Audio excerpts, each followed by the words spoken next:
Karamihan sa atin kinakatakutan ng barel. Pero sa mga practical shooters, ang barel ay isang kaibigan.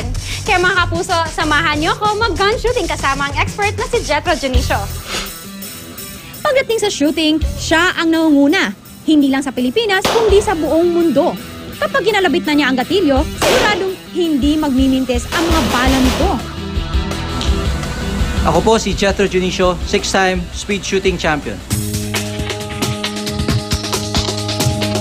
14 years old si Jethro nang magsimula siyang humawak ng baril. Naging passion na no?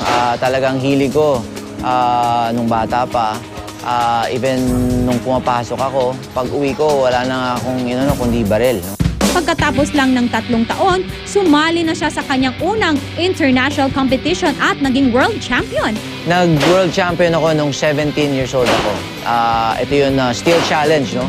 World Speed Shooting Championship noong 1990. Pagkatapos nito, 5 pang World Shooting Championship titles ang nakamit ng The Jet. Dahilan para kilalanin siya bilang pinakamagaling na speed shooter sa mundo. I've been doing this more than 20 years. Part na ng buhay ko, no? ang shooting. Bukod dito, 3 awards ang nakuha niya sa iba't ibang Asian competition gaya ng Asian Games at SEA Games. Nirepresent na din niya ang bansa sa 2004 Athens Summer Olympics.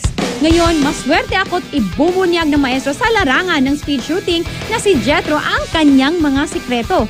Unang dapat matanim sa isip ang pag-iingat sa inyong baril. Unang-una kasi sa competition, hindi lang tao, meron kaming equipment, which is yung baril nga. No?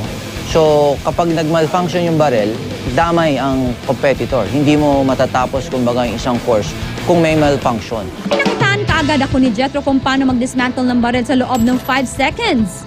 Okay, and then wipe na lang. Wipe mo siya, then put some oil sa mga moving parts. Sinubukan kong gayaan ito sa 9mm pistol. Okay, good. Ang galing ha. Sa kanya, 10 seconds sa akin, 9 Mahirap minutes. yun, ha? Hindi ba ko to? Ang tamang mga gamit ang isa rin sa mga nakakatulong kay Jethro sa competitions. Itong holster siya, design siya for speed na Okay. konting akit mo lang sa baril, mabubunot mo na siya kaagad. Ang shades at earmuff, importante para maiwasang mapuwing at hindi mabingay sa putok ng baril. Malaking tulong din daw ang pagiging kalmado at komportable sa paghawak ng baril. At pati pala sa posture, importante. Lean forward pa, waist up. Lean forward. Yan. Pagputok ka, ganyan yan. So, pigilan mo yung tulak ko. Comfortable ka dyan? Medyo, sir. Yan. Okay. Look through the sides. Aim mo dun sa yung butas ng tinamaan ko. Pag naka-align na siya dun, squeeze mo yung trigger. Dahan-dahan. Sige. Squeeze. Dahan-dahan. Okay, good. Wala pa rin! Ang pinaka-secret dyan, kailangan huwag mong iisipin na puputok. Huwag ka matatakot. Kasi meron ka naman earmuff, so wala ka maririnig. Ang normal mistakes is nagre-react ka muna bago mo gawin yung actual shooting. Okay, okay. Sige Jethro, pakitaan mo naman kami ng iyong legendary shooting skills. Para lang nakikipag-shake hand. Hindi kailangan yung sobrang tight. Okay, okay. Kasi yun iba, ang pagkakamali kasi, ginigrip nila ng matigas na matigas para hindi mag-recoil. Oo. Pero hindi kaya gawin yun eh. Hindi kayang pigilan yung gun kahit na malaki ka. At ang huling tip ng The Jet sa larangan ng speed shooting? Disiplina sa katawan, tsaka disiplina sa pag-iensayo. Sige, susubukan ko na ang tips ni Jethro.